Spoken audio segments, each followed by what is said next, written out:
試下想像一下，如果有個超級聰明嘅機械人可以教你任何嘢，可以快過老師幾十倍，咁學校係咪完全冇用呢？係咪可以執笠嘅呢？我保證你睇完呢段片之後，你會比人更早知道究竟學校嚟緊會變成點，而且你會明白點樣喺 AI 嘅時代做個贏家。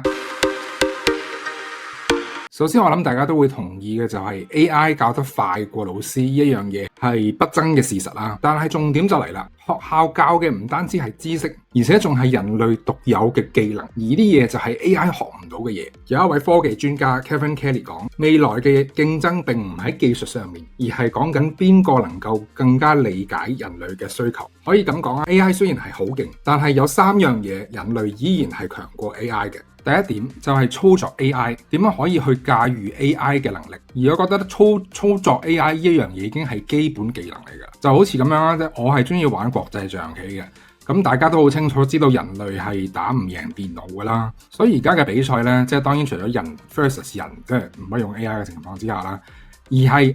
我設計嘅 AI 同你設計嘅 AI， 大家一齊去比拼。AI 只係一個工具，最重點嘅考驗就係點樣去設計同埋操作呢一個工具。舉個例子啊，就好似而家講緊 STEM 嘅教育入邊咧，學生去學點樣去寫 program 去控制機械人去參加籃球比賽。所以個重點唔係講緊話係個機械人有幾咁勁幾咁大力，而係講學生點樣去能夠識得去寫程式，去調整個程式入邊嘅策略，以至於令到機械人可以能夠喺臨場表現嘅時候表現得更加好。同樣道理，未來嘅職場所需要嘅唔係單純會用 AI 嘅人，而係講緊點樣去設計嗰個 prompt， 即係個提示詞，以及點去用唔同嘅 AI 工具去拼合去做一件事。就好似我拍段片咁，我用緊嘅 AI 接近有起碼7個 AI 去幫手我唔同部分嘅拍片工作。呢個就係我學習緊嘅技能。所以咁講啦，即係學校嗰個角色呢，係教學生點樣去作為 AI 嘅嗰個駕駛員，即係嗰個 AI 嘅 driver。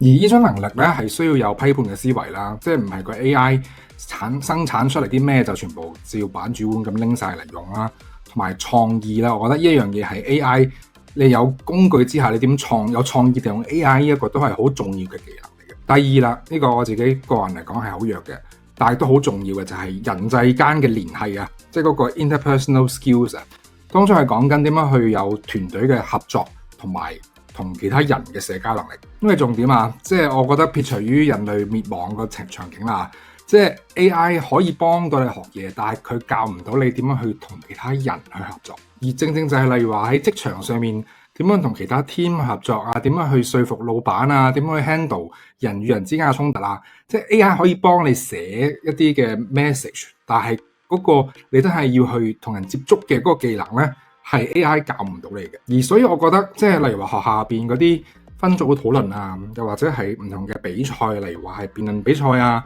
又或者係同其他一齊做 group project 啊，呢啲正正就係一個去訓練呢啲技能嘅最佳嘅場地啦。正如 Steve Jobs 講過，創意就係將唔同嘅嘢聯繫埋一齊。而呢種聯繫唔單止係講緊資訊嘅聯繫，而係講緊人同人之間嘅嗰份 chemistry 啊，嗰個化學作用。就例如如果你係已經出嚟做嘢嘅話，可能你諗翻回憶翻嘅時候喺學校去做小組 group project 嘅時候，你可能同你嘅組員會有嗌交啊，或者面對唔同性格嘅組員啊，而最尾係咩成績係另一回事。但係就係嗰個過程，就係嗰個人同人之間去接觸，一齊去合作去做一件事。另外咧，我覺得喺 AI 年代之下，嗰個情緒智商咧，我覺得係喺而家 AI 嘅年代係越嚟越重要嘅。即係咁講，就係齋講呢跳去啦。即係例如話，點可以識得觀察人嘅情緒啊，睇眉頭眼額啊，點樣能夠可以表達到自己啊？點樣可以能夠同人建立到份信任啊？係啊，或者當自己有情緒，或者當其他人有情緒嘅時候，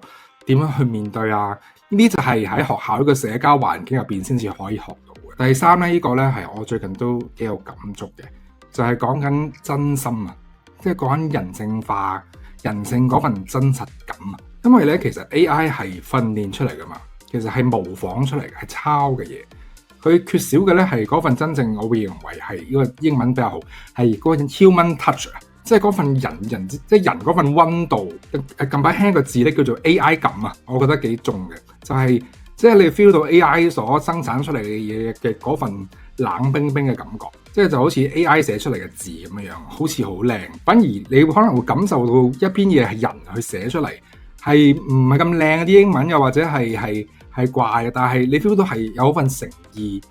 真心喺入邊。但係呢個 point 我覺得好重要。我覺得咧，即係未來咧 AI 所產出嚟嘅嘢咧，就好似係而家我哋講緊機器嘅生產嘅嘢。即係可能講緊一個籃咁樣，咁好似 IKEA 嘅籃就係好機器化咁樣一個標準化嘅籃。呢一個籃嘅賣點咧，就係佢尺寸度晒啊，標準化，可以好耐用啊，會知道你可以用嘅溫度由幾多度至幾多度啊。而對比起嚟咧，嗰份 homemade 啊，即係如果係手工去整嘅一啲手作品當中，嗰份人嘅感覺啦，即係親手去整啦，係有唔靚嘅地方，係尺寸唔會有標準，係即係樣嘢都可能會孖孖叉叉，但係就係 homemade，就係你 feel 到呢個籃係真係由一個人去親手去製作出嚟。而我會覺得咧，隨住 AI 越嚟越犀利咧，人嗰份真實感咧，嗰個 human touch 咧係越嚟越寶貴嘅。可以試下想象一下，當好多嘅內容，即係例如話，好似而家 YouTube 已經開始多，即係都係咁樣啦，係由 AI 去整出嚟嘅。所有嘅嗰啲，即係你同其他人嘅嗰啲 email 啊，啲咩有大量都係由 AI 去 gen 出嚟嘅。而當有一個真人去講，即係好似而家我咁樣真人去講，而唔係我可以撳個掣嗌 AI 幫我讀篇稿出嚟，就係因為我一份真人去講嘅呢份人嘅真誠啊，嗰份感覺先至係我覺得重要嘅嘢，而且亦都係越嚟越，我覺得會越嚟越稀有嘅嘢。而如果你而家諗翻起讀書時候嘅嗰啲回憶啦，可能你應該唔會記得入邊嗰啲硬媽媽嘅知識，你可能會記得嘅係當時一齊同其他同學嘅相處，甚至乎有啲而家仲 keep 住聯繫嘅一啲親密朋友，同老師之間嘅嗰啲相處，有啲即係好有心去教你嘅老師，呢啲回憶先至係即係最真實同埋真係學校呢個地方可以俾到嘅嘢咯。即係我會覺得就好似例如話大家一齊參加個比賽，一齊去贏，一齊去輸。呢啲嘢就係即係真係你嘅回憶，亦都係塑造緊而家嘅你嘅一塊塊磚頭。所以我覺得 AI 可以提供到好靚嘅資訊，但係佢點都取代唔到嘅就係呢種真實嘅人際之間嘅體驗。所以咧，我覺得學校咧唔係過時，但係需要轉型咯。呢個轉型要快咯，因為 AI 喐得好快咯。即係我唔知你聽呢一集嘅時候，你有冇閃過一啲以前讀書時候嘅回憶咧？我覺得呢啲就正正就係而家嘅小朋友同埋未來嘅小朋友佢需要去有嘅呢啲體驗、呢啲經歷。可能如果你諗起一個好熟嘅同學，但係好耐冇 contact 嘅，可能值得 send 個 message 俾佢，同佢去 contact 一下。希望你睇完呢一集之後，你對於學校呢個地方有一個新嘅感覺。如果中意呢段片嘅話，歡迎俾個 like 同埋 subscribe 啦。嚟緊都會更加多嘅 AI 嘅資訊同埋 AI 教學懶人包。今集就講到呢度先，拜拜。